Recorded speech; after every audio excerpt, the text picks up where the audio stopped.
A little bit of noise, well, it could be a very big problem. Certainly could. Our Monday morning mechanic, David Rogers from Kettle Brothers Auto Repair, is joining us live to explain why. David, usually when I have bad noise in my car, it's my selection of music. I thought you were going to say your selection of passengers. Yeah, the in-laws. Anyway. Hey, you know, the big thing is that when you hear a noise in the car, it means something's wrong. Something has probably failed or is about to fail, and it can turn into thousands of dollars of problems and most certainly leave you stranded on the side of the road.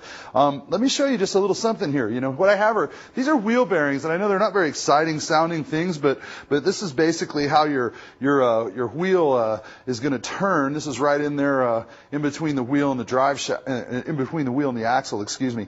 And basically they're greased, they're lubricated inside. You kind of see a sheen on that of grease there, and they should turn real smoothly. But when they start having problems like this one, where the grease has come out, they begin to make a little bit of noise. This one's not real noisy yet, but it's got a little bit of resistance and it's hard to turn. Once that grease comes out, we're going to start having problems, and they're going to get really hard to turn. I can barely turn this one, and that means gas mileage is really bad for a car that's got a hard to turn bearing. The other thing that you should know about bearings, whenever you see a boat trailer on the side of the road, 99% of the time, it's because the bearing failed. And when that bearing fails, you're not going anywhere.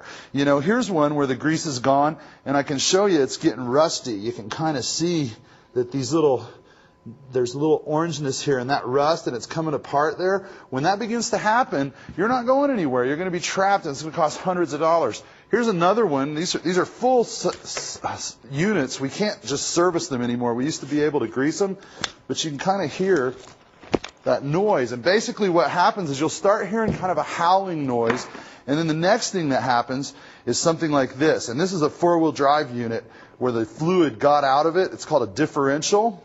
And the fluid fell out of it, and it shelled. It came apart.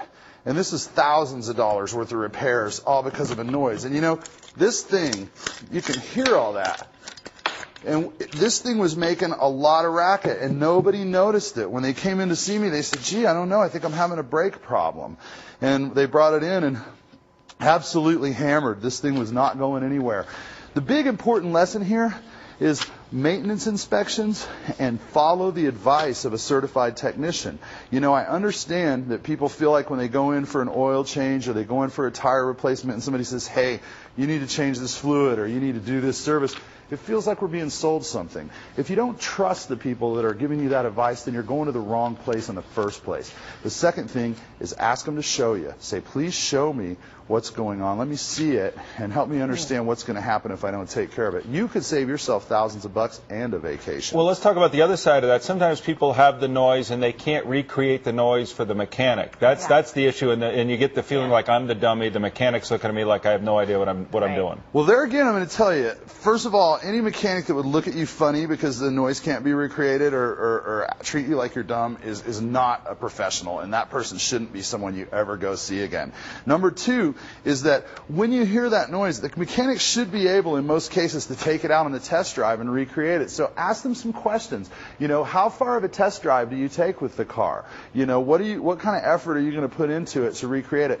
And to really help them do that, take some notes. Write down when it happens. If it mostly happens when you're going over a bump or when you're stopping or when you're speeding up or going up a hill, try to note those things. I suggest to my customers to keep a little notepad in the car and a pen, and whenever they hear something odd or they feel something odd with the car, pull over as soon as it's safe and jot down the notes as quick as you can while it's fresh in your memory, and try to tell them as much about the conditions as you can. Was it raining? Was it hot? Was the car just started up from cold, or had it been running for a while? Were you on an incline? Were you braking? That kind of a thing. Maybe they're looking at me funny because of the plaid pants. Could be something entirely different. You know, I'm not even going there. All the people I travel with, they have to wear the I'm with stupid t-shirt. All right. Thanks so much, David. Good advice as always. Have a good weekend. We appreciate it.